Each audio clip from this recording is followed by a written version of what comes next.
Hey, what's up guys? Welcome to my new video. On this video, we talk about tense. ভিডিওতে আমরা শিখবো যে আমরা কিভাবে খুব সহজে টেন্স চিনতে পারি। ওকে, আমি শুধুমাত্র লম্ব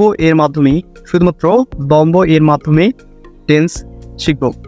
ওকে, আমরা জানি যে টেন্স বা কাল হচ্ছে তিন প্রকার: প্রেজেন্ট, পাস্ট এবং ফিউচার। তো আজকে আমরা দেখি যে লম্ব এর মাধ্যমে কিভাবে আমরা টেন্সকে খুব সহজে চিনতে পারি। অর্থাৎ আমরা বাংলা বাক্যের শেষে যে বর্ণ বা বর্ণ সমষ্টি দেখে চিনব যে কীভাবে আমরা প্রেজেন্ট টেন্স এবং পাস্ট টেন্স এবং ফিউচার টেন্স কীভাবে চিনতে পারি। দেখি আমার প্রথম শব্দ এখানে দেখা যাচ্ছে যে প্রথম শব্দ হচ্ছে লম্ব।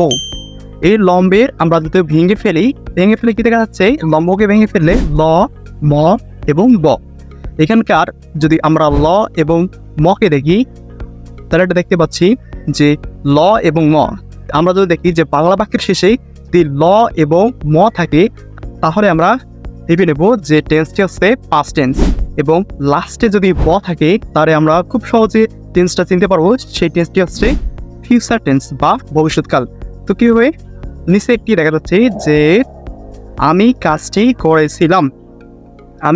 করেছিলাম, লাস্টের কাছে ছিলাম, ল এবং ম আছে। ওকে, তো এটা হচ্ছে পাস্ট টেন্স বা অতীতকাল।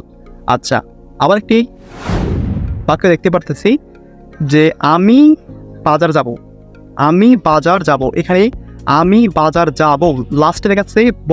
ওকে, লাস্টে ব দেখা যাচ্ছে যে ব থাকলে হচ্ছে কি, আমরা কি জানি যে লম্বের শুধুমাত্র যে ব থাকে লাস্টে, ব থাকলে ভবিষ্যৎকাল বা ফিউচার টেন্স। ওকে, তো যাব এখানে এটা হচ্ছে ফিউচার টেন্স। ওকে, আচ্ছা, সর্বশেষ প্রেজেন্ট টেন্স।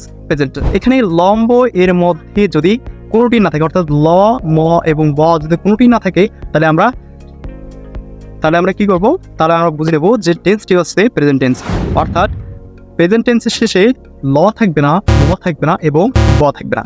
ওকে, যদি কোনো টেন্সের বা বাংলা বাক্যের শেষে যদি ল, ম অথবা ব না থাকে আমরা খুব সহজে বলতে পারি টেন্সটি হচ্ছে প্রেজেন্ট টেন্স।